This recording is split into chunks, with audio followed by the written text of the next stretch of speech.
नमस्कारः। मणिका इति संस्कृत अभ्यासपुस्तकस्य अनुशिक्षणे स्वागतम्। इदानीं पञ्चमस्य पाठस्य अष्टमस्य भागस्य आरम्भः भवति। अधुना वयं हलन्तशब्दान् पठामः। यस्य शब्दस्य अन्ते हल् वर्णः भवति सः शब्दः हल् शब्दः भवति।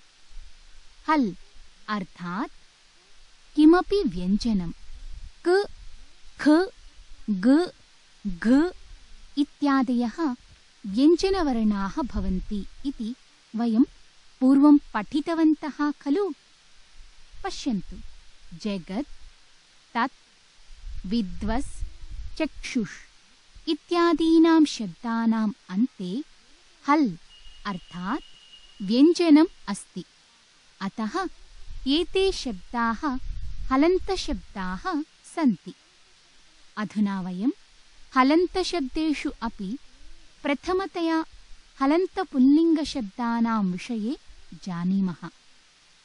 अधोलिखिते संवादे रेखाङ्कितान् शब्दान् ध्यानेन पश्यन्तु। सत्येन्द्र, जीवन्नरः कल्याणं पश्यति इति ब्रुवन् कः याति? कश्चन विद्वानेव। भो विद्वन्, तिष्ठतु तिष्ठतु, श्रूयताम्। अयि, गच्छन्तं मां किं प्रष्टुम् इच्छति भवान्? क्षम्यताम्, जीवने कीदृशः व्यवहारः भवेत् यं विद्वांसः अपि प्रशंसन्तु? श्रूयताम्। आत्मनः प्रतिकूलानि परेषां न समाचरेत्, आत्मना उद्धरेत् आत्मानं, मानो हि महतां धनं। श्रीमन्, इत्येव समुचितः व्यवहारः। अधुना अस्मिन् संवादे रेखाङ्कितानां पदानां मूलशब्दान् जानीमः। जीवन् इति पदे जीवत् इति मूलशब्दः अस्ति।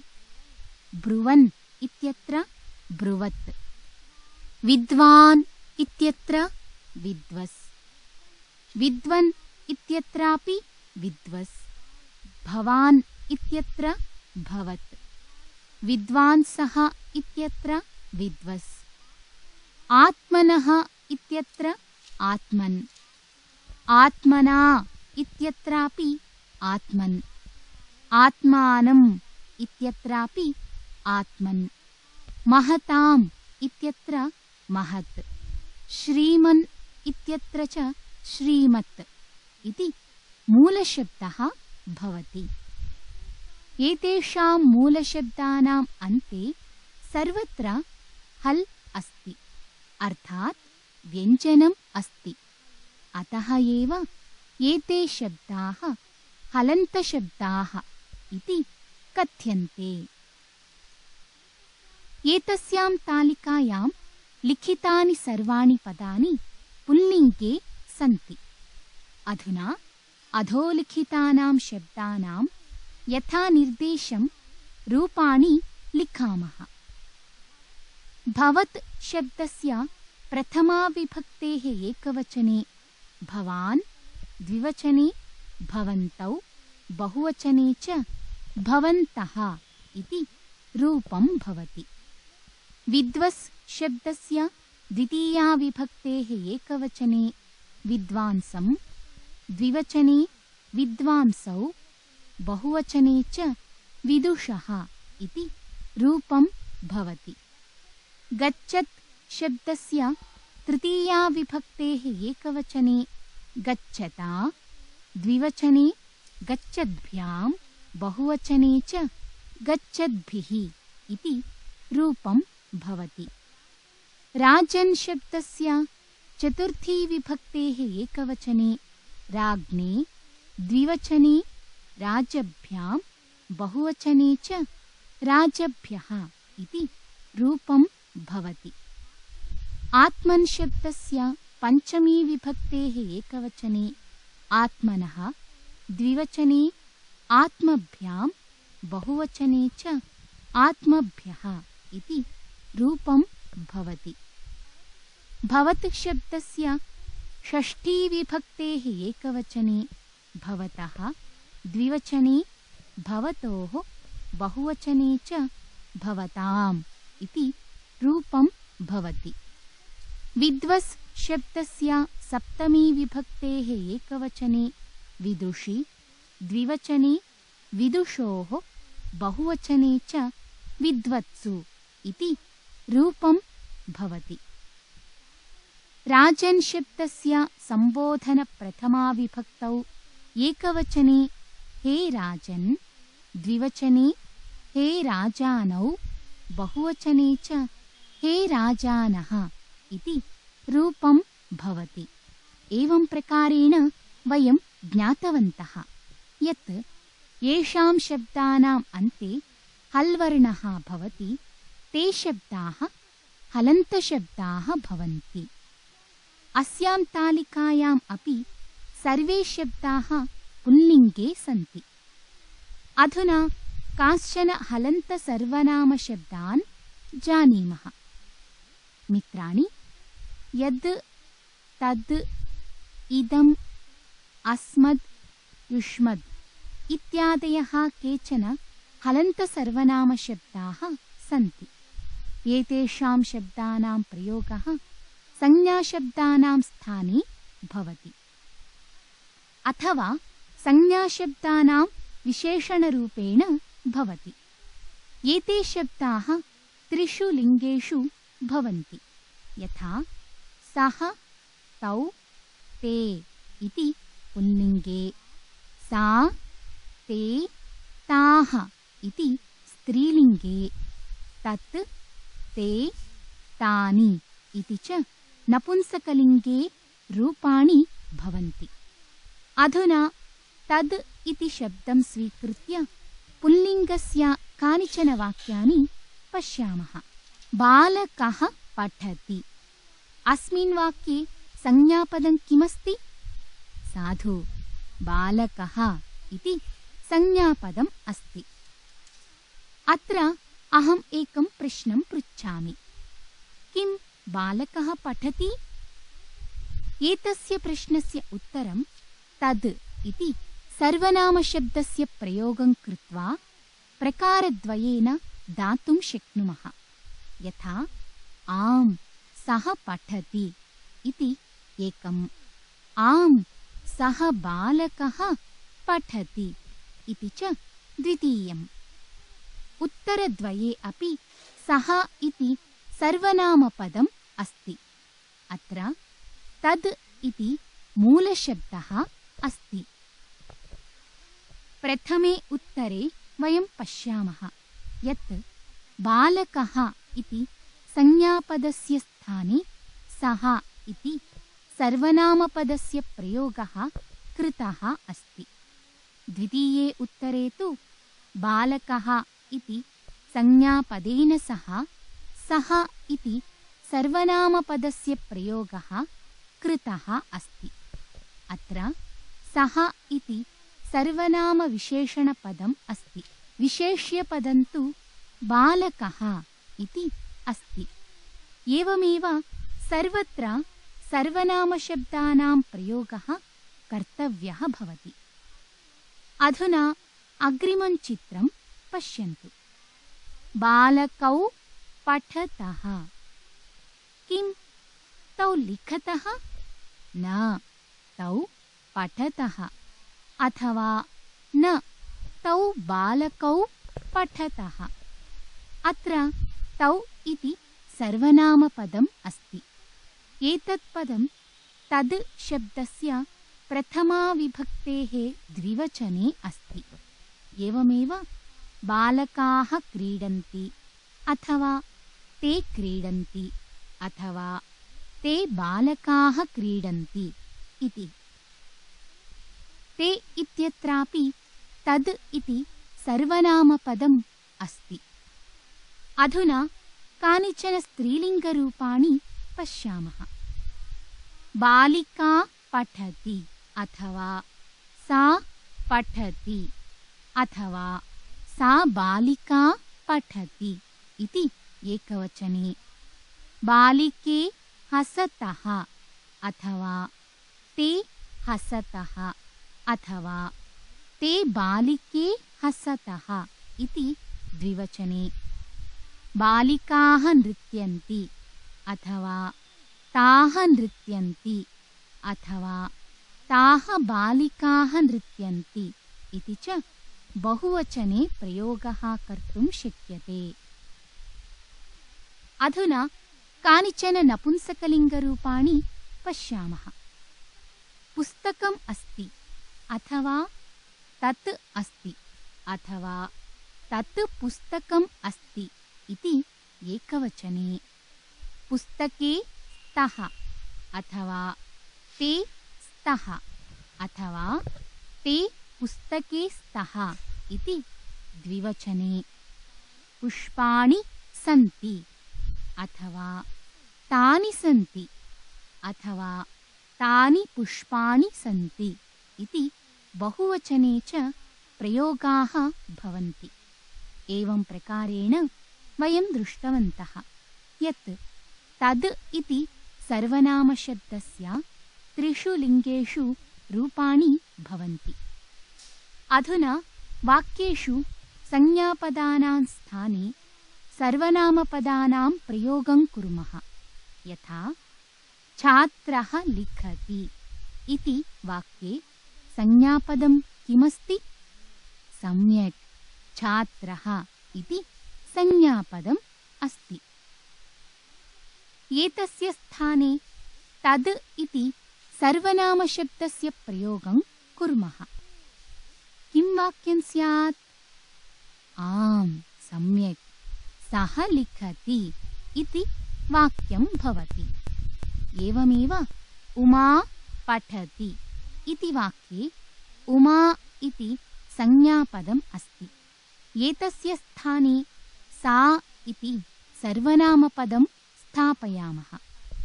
सा पठति इति वाक्यं भवति। एवमेव रमेशः नाटकं पश्यति। एतस्य स्थाने सः नाटकं पश्यति। बालकाः धावन्ति। एतस्य स्थाने ते धावन्ति। बालिकाः नमन्ति। एतस्य स्थाने ताः नमन्ति। उमा हसति। एतस्य स्थाने सा हसति। पुष्पाणि सन्ति। एतस्य स्थाने एतानि सन्ति। उद्यानम् अस्ति। एतस्य स्थाने च एतत् अस्ति इत्यादि वाक्यानामपि प्रयोगः कर्तुं शक्यते। मित्राणि, अधुना यद् तद् इति अनयोः मिश्रितं प्रयोगं कथं कर्तुं शक्नुमः इति पश्यामः। तद् इति शब्दस्य त्रिषु लिङ्गेषु यथा रूपाणि भवन्ति तथैव यद् इति शब्दस्य भवन्ति। यथा यः, यौ, ये इति पुल्लिङ्गे, या, ये, याः इति स्त्रीलिङ्गे, यं, ये, यानि इति च नपुंसकलिङ्गे रूपाणि भवन्ति। यद् तद् इति शब्दयोः विषये एकः नियमः सर्वदा स्मरणीयः। यदा यद् शब्दस्य प्रयोगः भवति तदा तद् शब्दस्य प्रयोगः अपि निश्चयेन भवति। उदाहरणार्थम् अधोलिखितानि वाक्यानि पश्यन्तु। यः सदाचारी सः एव सुखी। या अर्थकरी विद्या सा एव श्रेष्ठा। यत् भोजनं स्वास्थ्यवर्धकं तत् एव श्रेष्ठम्। यस्य तृष्णा विशाला सः तु दरिद्रः भवति। यस्य नास्ति स्वयं प्रज्ञा शास्त्रं तस्य करोति किम्? यत् यत् श्रेष्ठः आचरति तत् तत् अन्यः जनः अपि करोति। एतेषु वाक्येषु भवन्तः पश्यन्ति यत् सर्वत्र यत् शब्दानन्तरं तत् शब्दस्य प्रयोगः कृतः अस्ति इति। एवमेव दैनिकसम्भाषणसमये अपि एतयोः शब्दयोः प्रयोगः कर्तुं शक्यते। अधुना अधोलिखितेषु वाक्येषु यद् तद् इति अनयोः शब्दयोः समुचितरूपाणां द्वारा रिक्तस्थानानां पूर्तिं कुर्वन्तु। यथा अत्र यः उपदिशति सः अस्माकं गुरुः।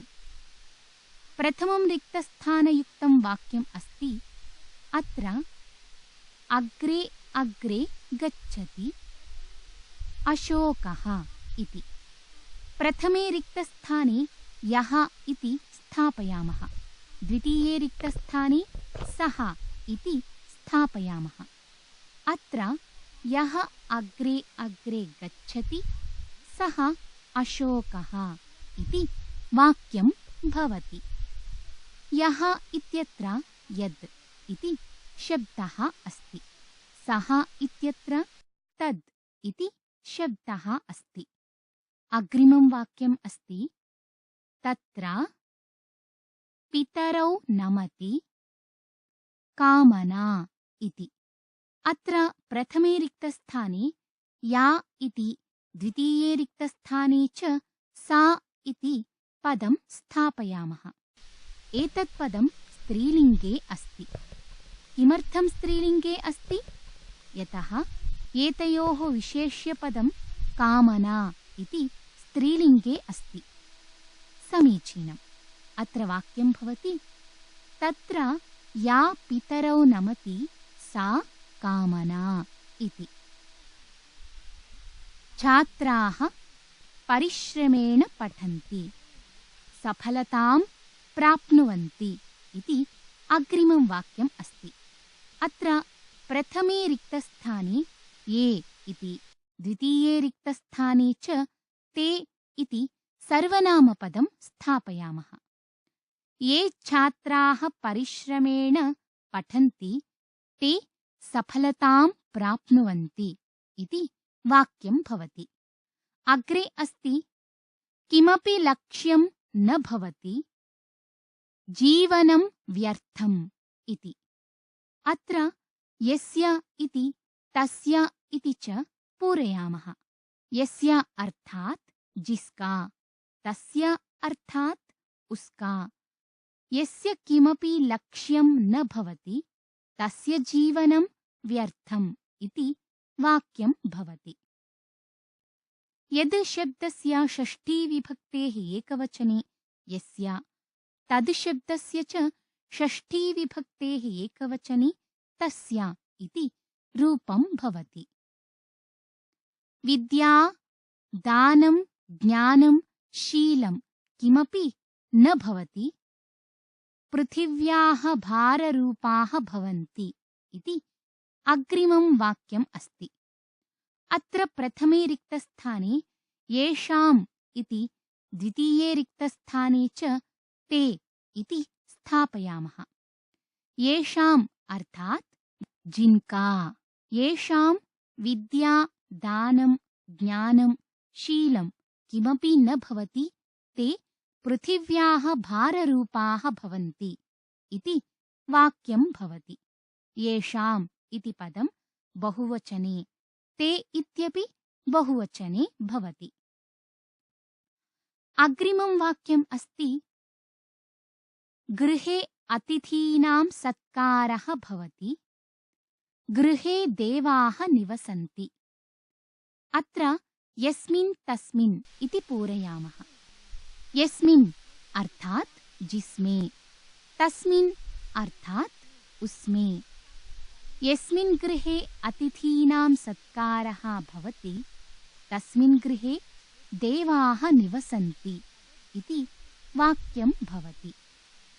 यस्मिन् तस्मिन् इति पदद्वये अपि सप्तमी विभक्तिः एकवचनं च अस्ति। अत्र यस्मिन् तस्मिन् इति पदद्वयमपि गृहे इति पदस्य विशेषणं भवति। जनं सज्जनाः परित्यजन्ति जनं धिक् इति अग्रिमं वाक्यम्। अत्र द्वितीया विभक्तेः रूपे पूरयामः यं तम् इति। यं जनं सज्जनाः परित्यजन्ति तं जनं धिक् इति वाक्यं भवति। अग्रिमम् अस्ति सः त्वं विद्यालयं गच्छसि कः। अत्र प्रथमे रिक्तस्थाने येन, द्वितीये रिक्तस्थाने च सः इति सर्वनामपदं स्थापयामः। येन सह त्वं विद्यालयं गच्छसि सः कः इति वाक्यं भवति। धावनक्रीडायां सर्वोत्तमः पुरस्कारः दीयते। अस्मिन् वाक्ये प्रथमे रिक्तस्थाने यः इति, द्वितीये रिक्तस्थाने च तस्मै इति पदं स्थापयामः। यः धावनक्रीडायां सर्वोत्तमः तस्मै पुरस्कारः दीयते इति वाक्यं भवति। वृक्षे कोकिलः कूजति आम्रस्य वृक्षः इति अग्रिमं वाक्यम्। अत्र प्रथमे रिक्तस्थाने यस्मिन् इति, द्वितीये रिक्तस्थाने च सः इति स्थापयामः। यस्मिन् वृक्षे कोकिलः कूजति सः आम्रस्य वृक्षः इति वाक्यं भवति। अग्रिमम् अस्ति उपकारं कुर्वन्ति नराः धन्याः। प्रथमे ये, द्वितीये च ते इति स्थापयामः। ये उपकारं कुर्वन्ति ते नराः धन्याः इति वाक्यं भवति। अन्तिमं वाक्यम् अस्ति पुस्तकानि नवमकक्ष्यायाः सन्ति सर्वाणि मया पठितानि इति। अत्र यानि तानि इति स्थापयामः। यानि पुस्तकानि नवमकक्ष्यायाः सन्ति तानि सर्वाणि मया पठितानि इति वाक्यं भवति। एवं विभिन्नप्रकारेण अस्माभिः यद् तद् इति शब्दयोः प्रयोगः कर्तुं शक्यते। मित्राणि, अधुना इदम् इति सर्वनामशब्दस्य विषये पठामः। एतस्य शब्दस्य सामान्यतया त्रिषु लिङ्गेषु एकवारं रूपाणि पश्यामः। यथा अयम्, इमौ, इमे इति पुल्लिङ्गे, इयम्, इमे, इमाः इति स्त्रीलिङ्गे, इदम्, इमे, इमानि इति च नपुंसकलिङ्गे रूपाणि भवन्ति। एतस्य शब्दस्य प्रयोगः अपि पूर्ववत् एव संज्ञाशब्दानां स्थाने अथवा संज्ञाशब्दैः सह भवति। यथा पुल्लिङ्गे एकवचने अयं कपोतः न उत्पतति।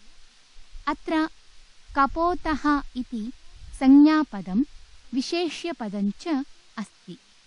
एतस्य विशेषणं भवति अयम् इति सर्वनामपदम्। कपोतः इत्यस्य स्थाने अपि अयम् इति शब्दस्य प्रयोगः कर्तुं शक्यते। यथा अयं न उत्पतति इति। एवमेव इमौ शुकौ शाखायां स्तः अथवा इमौ शाखायां स्तः इति द्विवचने, इमे मयूराः नृत्यन्ति अथवा इमे नृत्यन्ति इति च बहुवचने प्रयोगः कर्तुं शक्यते। एवमेव स्त्रीलिङ्गे अपि कानिचन वाक्यानि पश्यामः। इयं महिला लिखति अथवा इयं लिखति इति एकवचने, इमे बालिके वार्तालापं कुरुतः अथवा इमे वार्तालापं कुरुतः इति द्विवचने, इमाः नार्यः पचन्ति अथवा इमाः पचन्ति इति च बहुवचने प्रयोगः कर्तुं शक्यते। नपुंसकलिङ्गे अपि यथा इदं गृहं सुन्दरम् अथवा इदं सुन्दरम् इति एकवचने, इमे पुष्पे लतायां स्थिते अथवा इमे लतायां स्थिते इति द्विवचने, इमानि आम्राणि वृक्षे संलग्नानि अथवा इमानि वृक्षे संलग्नानि इति च बहुवचने प्रयोगः कर्तुं शक्यते। एवं प्रकारेण वयं दृष्टवन्तः यत् इदम् इति सर्वनामशब्दस्य अपि त्रिषु लिङ्गेषु रूपाणि भवन्ति इति। एषः शब्दः अपि विशेषणरूपेण प्रयुज्यते। इदानीम् अधोलिखितेषु वाक्येषु इदं शब्दस्य उचितरूपेण प्रयोगं कृत्वा रिक्तस्थानपूर्तिं कुर्वन्तु। इदं शब्दस्य यानि रूपाणि रिक्तस्थानेषु पूरणीयानि तानि कोष्ठके प्रदत्तानि सन्ति। उदाहरणार्थं यथा अस्य नाम रमेशः। अत्र अस्य इति पदम् इदं शब्दस्य पुल्लिङ्गे षष्ठीविभक्तेः एकवचने अस्ति। एवमेव अस्यां कक्षायां विज्ञानस्य छात्राः पठन्ति। अत्र अस्याम् इति स्त्रीलिङ्गे सप्तमीविभक्तेः एकवचने अस्ति। एवमेव वाक्यस्य सङ्गतिं ज्ञात्वा अग्रिमरिक्तस्थानानि पूरयन्तु। प्रथमं वाक्यम् अस्ति देवदत्तः एषः गणिते अतीव कुशलः। अत्र रिक्तस्थाने कोष्ठकात् अयम् इति पदं स्थापयामः। अयम् अर्थात् यः, अयं देवदत्तः एषः गणिते अतीव कुशलः इति वाक्यं भवति। अग्रिमं वाक्यम् अस्ति आम्रवृक्षाः इति। आम्रवृक्षाः इति विशेष्यपदं पुल्लिङ्गे बहुवचने अस्ति। अतः एतस्य विशेषणपदम् अपि पुल्लिङ्गे बहुवचने एव भवेत्। इदं शब्दः अत्र विशेषणं भवति। अतः एतस्य बहुवचनस्य रूपम् अपेक्षितम्। कोष्ठकं पश्यामः। समीचीनम् इमे इति बहुवचने अस्ति। अतः रिक्तस्थाने पूरयामः। इमे आम्रवृक्षाः इति वाक्यं भवति। कमलानि तडागेषु विकसन्ति इति अग्रिमं वाक्यम् अस्ति। वाक्ये कमलानि इति पदं नपुंसकलिङ्गे प्रथमाविभक्तेः बहुवचने अस्ति। अतः रिक्तस्थाने अपि इदं शब्दस्य नपुंसकलिङ्गस्य बहुवचनस्य रूपं पूरयामः। कोष्ठके इमानि इति बहुवचनस्य रूपम् अस्ति। रिक्तस्थाने पूरणेन इमानि कमलानि तडागेषु विकसन्ति इति वाक्यं भवति। अग्रे वाक्यम् अस्ति अशोकः विद्यालयं गच्छति। सः रमा अपि गच्छति इति। वाक्ये सः इति शब्दः अस्ति। एतस्य योगे तृतीया विभक्तिः भवति। अतः इदं शब्दस्य तृतीया विभक्तेः रूपं रिक्तस्थाने स्थापयामः। कोष्ठके अनेन इति पदं तृतीया विभक्तौ अस्ति। रिक्तस्थाने एवं पूरयामः। अशोकः विद्यालयं गच्छति। अनेन सह रमा अपि गच्छति इति वाक्यं भवति। गीता अद्य वीरतापुरस्कारं प्राप्स्यति। पुरस्कारं तु मुख्यमन्त्री दास्यति। अत्र रिक्तस्थाने अस्यै इति स्थापयामः। इदं शब्दस्य चतुर्थी विभक्तेः एकवचने अस्यै इति रूपं भवति। अस्यै अर्थात् इसके लिए। गीता अद्य वीरतापुरस्कारं प्राप्स्यति। अस्यै पुरस्कारं तु मुख्यमन्त्री दास्यति इति वाक्यं भवति। अत्र किमर्थं चतुर्थी विभक्ति पदमेव पूरितम् इति वयम् अग्रे 13 अभ्यासे पठिष्यामः। जन्मोत्सवे बहवः जनाः सम्मिलिताः इति वाक्यम् अस्ति।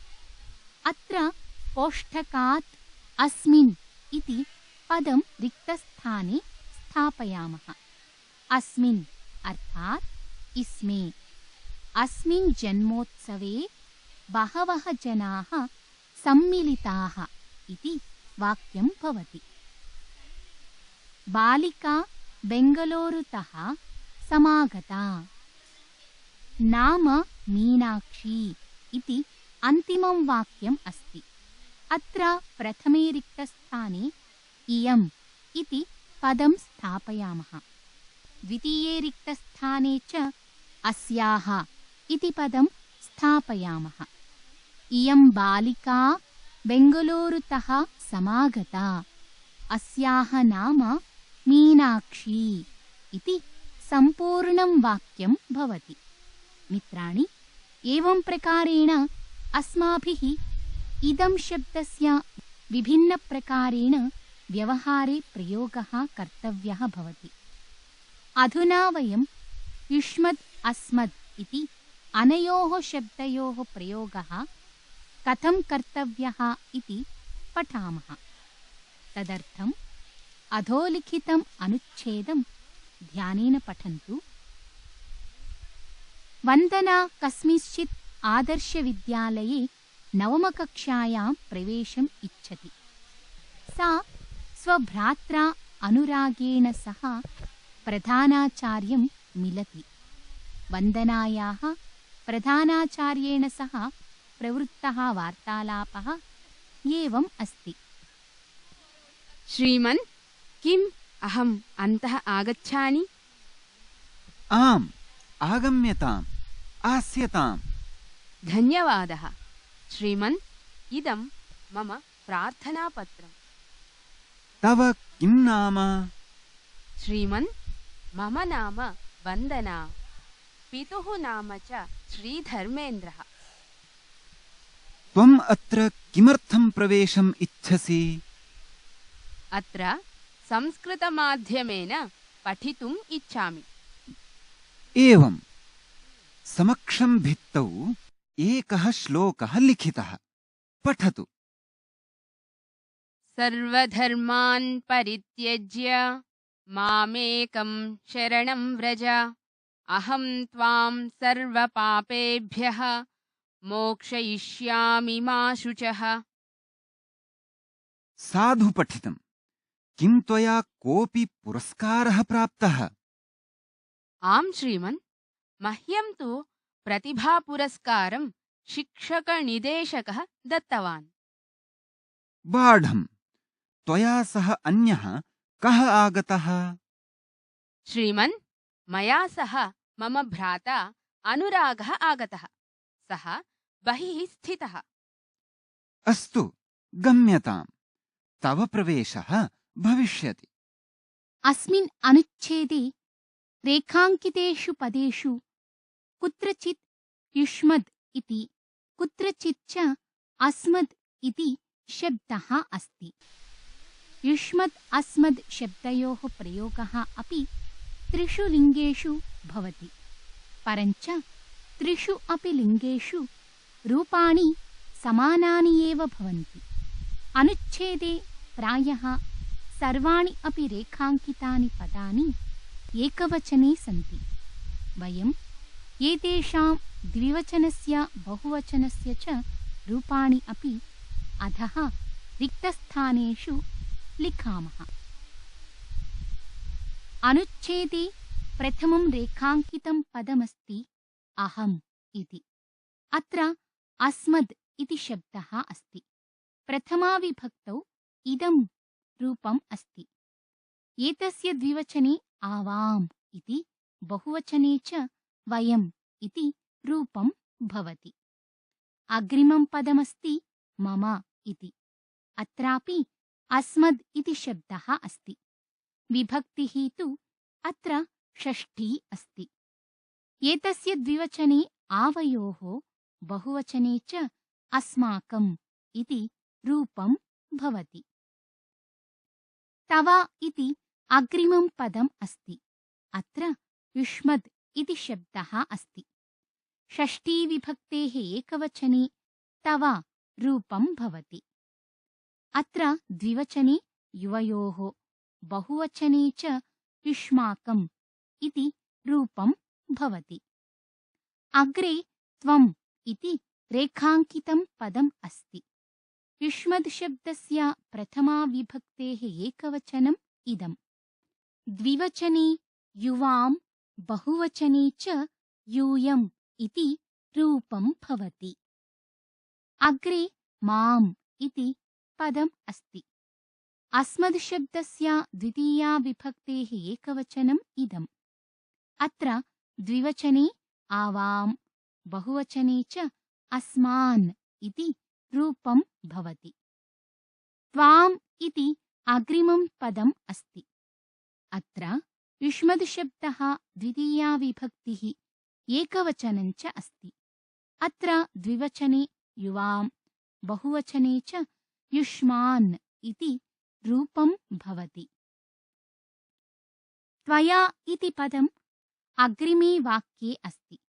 युष्मद् शब्दस्य तृतीयाविभक्तेः एकवचने त्वया इति भवति।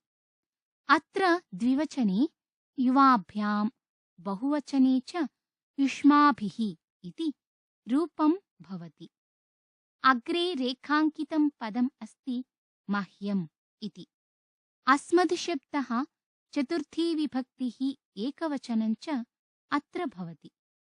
एतस्य द्विवचने आवाभ्यां, बहुवचने च अस्मभ्यम् इति रूपं भवति। मया इति अन्तिमं रेखाङ्कितं पदम् अस्ति। अस्मद् शब्दस्य तृतीयाविभक्तेः एकवचनस्य रूपम् इदं भवति। द्विवचने आवाभ्यां, बहुवचने च अस्माभिः इति रूपं भवति।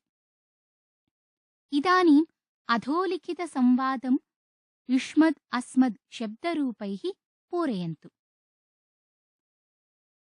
दिनकरः ग्रीष्मावकाशे स्वमातुलस्य गृहं गच्छति। तत्र मातुलस्य पुत्री निवेदिता अपि अस्ति। तदा दिनकरनिवेदितयोः मध्ये संवादः प्रचलति। आदौ दिनकरः पृच्छति, अयि भगिनी, अधुना कस्यां कक्षायां पठसि? निवेदिता वदति, दिनकर, अहं तु दशमकक्षायां पठामि। किम्, अष्टमकक्षा उत्तीर्णा? अत्र रिक्तस्थाने युष्मद् शब्दस्य तृतीयाविभक्तेः एकवचनस्य रूपं पूरयामः। त्वया इति रूपं तृतीयाविभक्तौ भवति। किम्, त्वया अष्टमकक्षा उत्तीर्णा इति वाक्यं भवति। त्वया अर्थात् तुम्हारे द्वारा, बै यू। दिनकरः उत्तरं ददाति, आम् भगिनी, अष्टमकक्षा प्रथमश्रेण्याम् उत्तीर्णा, सम्प्रति नवमकक्षायां पठामि। अत्र रिक्तस्थानपूर्त्यर्थम् अस्मद् शब्दस्य प्रयोगं कुर्मः। तृतीयाविभक्तेः एकवचनस्य एव प्रयोगः अत्र भवति। मया इति पदं रिक्तस्थाने पूरणेन वाक्यम् एवं भवति, आम् भगिनी, मया अष्टमकक्षा प्रथमश्रेण्याम् उत्तीर्णा इति। निवेदिता कथयति, साधु साधु, वर्धापनं वर्धापनं। तर्हि किं दत्तवान् पिता? दिनकरः वदति, पिता तु सङ्गणकं क्रीत्वा दत्तवान्। निवेदिता वदति, अहो सुन्दरं पारितोषिकम्। अनुजा, विशिष्टः गुणः कः? अत्र युष्मद् शब्दस्य सप्तमी विभक्तेः एकवचनस्य रूपं पूरयामः। त्वयि इति रूपं भवति। अनुजा, त्वयि विशिष्टः गुणः कः इति वाक्यं भवति। त्वयि अर्थात् तुझमे, इन् यू। दिनकरः वदति, भगिनी आत्मविश्वासः अस्ति इति। अत्र अस्मद् शब्दस्य सप्तमी विभक्तेः एकवचनस्य रूपं पूरयामः। मयि इति रूपं भवति। मयि अर्थात् मुझमे। भगिनी मयि आत्मविश्वासः अस्ति इति वाक्यं भवति। अधुना निवेदिता वदति, शोभनम्। अधुना माता च भोजनाय आह्वयति इति। अत्र प्रथमे रिक्तस्थाने युष्मद् शब्दस्य, द्वितीये रिक्तस्थाने च अस्मद् शब्दस्य द्वितीया विभक्तेः एकवचनस्य रूपं स्थापयामः। त्वां माम् इति रूपे भवतः। अधुना माता त्वां मां च भोजनाय आह्वयति इति वाक्यं भवति। त्वाम् अर्थात् तुझको, माम् अर्थात् मुझको। दिनकरः, अस्तु चलामः इति उक्त्वा भगिन्या सह भोजनार्थं गच्छति। सुहृदः, एवं प्रकारेण वयं कांश्चन सर्वनामशब्दान् पठितवन्तः। भवन्तः चिन्तयेयुः यत् उक्तेषु सर्वनामशब्देषु कुत्रापि सम्बोधनपदं न दृष्टम् इति। सत्यं, सर्वनामशब्दानां सम्बोधनरूपाणि न भवन्ति इत्यपि नियमः सर्वदा स्मरणीयः अस्माभिः। मित्राणि, अस्मिन् भागे वयम् एतान् विषयान् पठितवन्तः। सर्व, इदं, यद्, तद्, युष्मद्, अस्मद् इत्यादि सर्वनामशब्दानां रूपाणि त्रिषु लिङ्गेषु भवन्ति। सर्वनामशब्दानां प्रयोगः संज्ञायाः स्थाने अथवा संज्ञायाः विशेषणरूपेण भवति। युष्मद् अस्मद् शब्दयोः रूपाणि त्रिषु लिङ्गेषु समानानि भवन्ति। उपर्युक्तेषु सर्वनामशब्देषु सम्बोधनस्य रूपाणि न भवन्ति। एतावता पञ्चमस्य पाठस्य अष्टमः भागः समाप्तः भवति। एतस्य पाठस्य अग्रिमे भागे पुनः मिलामः। धन्यवादः।